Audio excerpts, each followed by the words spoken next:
Outra pergunta, Fábio Ramos, sobre Emanuel. Vamos saber um filho que será chamado Emanuel. Ele será chamado Emanuel. Aqui poderiam dizer, né? Será chamado, que os outros chamariam que ele foi enviado por Deus, né? Então, mas na Bíblia mesmo está dizendo que o nome dele seria Emanuel, né? Então não é essa desculpa, não adianta.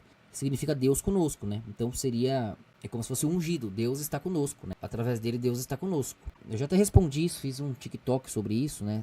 Tem nos livros aí também, porque é uma das refutações que o pessoal quer usar, né? E aí o Fábio pergunta, mas se nesse de Mateus diz que o anjo disse para a Virgem que o nome do seu filho seria Emanuel. De onde saiu o nome Jesus e quem foi que deu esse nome para ele? No alfabeto aramaico ou hebraico, se não me engano, não existe a letra J. Muita gente usa esse argumento também, mas esse argumento não faz sentido nenhum, né? E daí que não existe a letra J? J é para português, ué.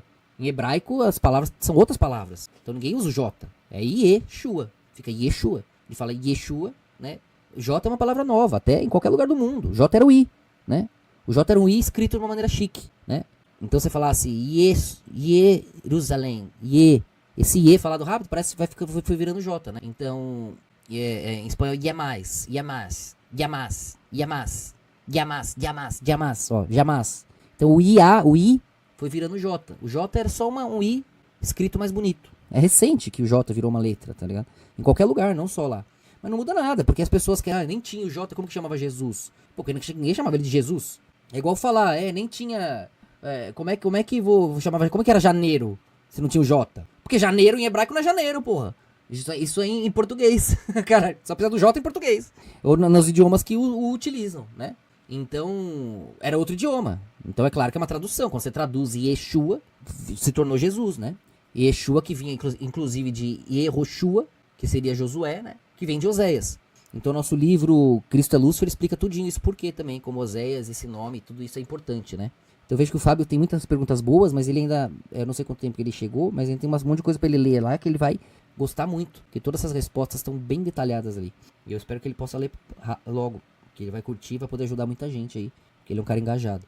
Então, sobre isso daqui, porque falar, então, quando estava escrito lá na Bíblia que estava profetizado que ele ia vir num jumentinho. Aí Jesus vai lá e manda pegar o jumentinho e cumpre a profecia. Aí os caras falam, judeus, mas você copiou, só porque estava escrito você fez. Quer dizer, se a Virgem Maria fizesse isso, colocasse Emanuel certinho, ia falar, você tá querendo usurpar, né, o negócio, tá fazendo de propósito. Aí ela não faz. Ela colocou algo que é relativo àquilo, né? Então, mesmo assim, ele foi chamado pelo mundo, né? Deus está conosco. Deus veio para nós como? Através de Jesus, né? Que é isso que significa Emanuel. Deus está conosco e veio conosco através... O mundo chamou ele disso. Então se cumpriu a profecia através do mundo. Agora, mesmo tirando essa desculpa aí, como se vai estar o nome dele de Emanuel. E Yeshua significa Deus salva, né? Ou seja, é ungido, é Deus salvando, é Deus ali. Então na essência da intenção, da representação messiânica, é correspondente. E mesmo assim a profecia se cumpriu, porque o mundo inteiro hoje diz que Deus está conosco através de quem? De Jesus. Deus nos salva através de quem? De Jesus. Então ele se tornou Emanuel.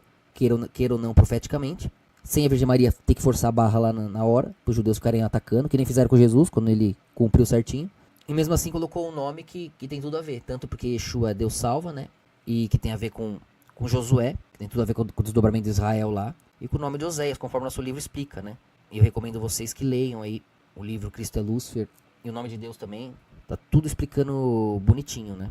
Então é como se Yeshua fosse um diminutivo de Yehoshua, né, que é Josué. E tem uma questão profética para isso também, conforme está no nosso livro. Então tem o mesmo significado basicamente. Deus salva, Deus é salvação. Yeshua e Yehoshua. Que seria traduzido como Josué. Seria igual falar, mas não tinha J, como que é Josué? Porque em hebraico não falava Josué, falava Yehoshua. Jesus é a mesma coisa, não falava Jesus, falava Yeshua. Jesus é o jeito que foi traduzindo, foi ficando, né?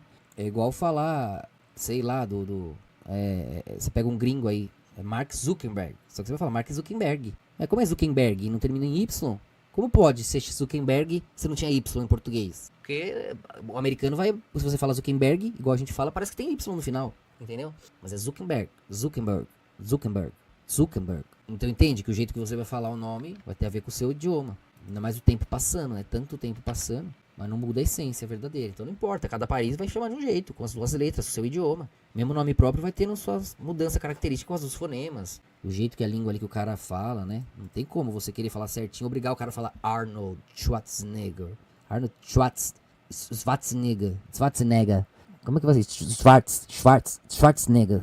Você vai obrigar todo mundo inteiro a ficar falando do jeito que é. Então é mais ou menos por aí. Mas a essência É isso, Deus está conosco. Deus nos salva através dele. Então Yeshua significa isso, Yehoshua significa isso. Que tem a ver com Josué, o desdobramento de Israel ali depois de Moisés, conforme vocês já viram, estudamos, já viram nos nossos livros. E era Oséias, né, que foi chamado de Josué depois por Moisés. Então o primeiro rei de Israel, o último rei de Israel, e conecta com a questão messiânica. Então acabou virando Jesus assim, o Fábio Ramos. Por conta do passar do tempo, e a pronúncia latina, o I foi virando J, né, que mesmo lá no latim era Iesus, né, Iesus. Então vai mudando, né, o grego, o latim, não usava o J é uma coisa que foi ficando mais moderna. Mano, então mais ou menos isso, espero ter ficado claro, que assim a Virgem não precisou forçar o nome do Messias, né, já estavam querendo matar ele, já estavam procurando ele, querendo matar ele. Aí ela vai lá e ela tava fugindo, então matando todos os bebês, ela vai lá e bota bem o nome da profeta, aí morria mesmo, ainda mais na época de censo, então meio que deu uma disfarçada ali, mas sem mudar a essência, e mesmo assim se cumpriu porque o mundo hoje chama ele diz que Deus está conosco através dele, e aí tudo se cumpriu de maneira linda, se adequando ao binário, sem precisar forçar a barra e sem perder a essência do nome dele também. Então seria como se ela desobedecesse, né? Porque o anjo falou, você vai botar o nome assim, ponto final. Então meio que ela deixou meio que no abstrato essa questão do... Tá aí o nome, e você lhe chamará assim. Às vezes ela chamava ele assim, internamente. Mas ela botar o nome, ela escrever no censo, sendo que estava sendo perseguido para matar ele. Claro que Deus entenderia, como entendeu. E o próprio Deus cumpriu a promessa, fazendo dele hoje o Deus conosco, de fato. Isso prova como uma verdade, né? Se fosse mentira, ia estar escrito que ela colocou o nome certinho. Ou então teria mudado o texto falando que o anjo mandou colocar Yeshua. Então é outra prova que os estudiosos percebem que é verdade. Que senão teriam adequado.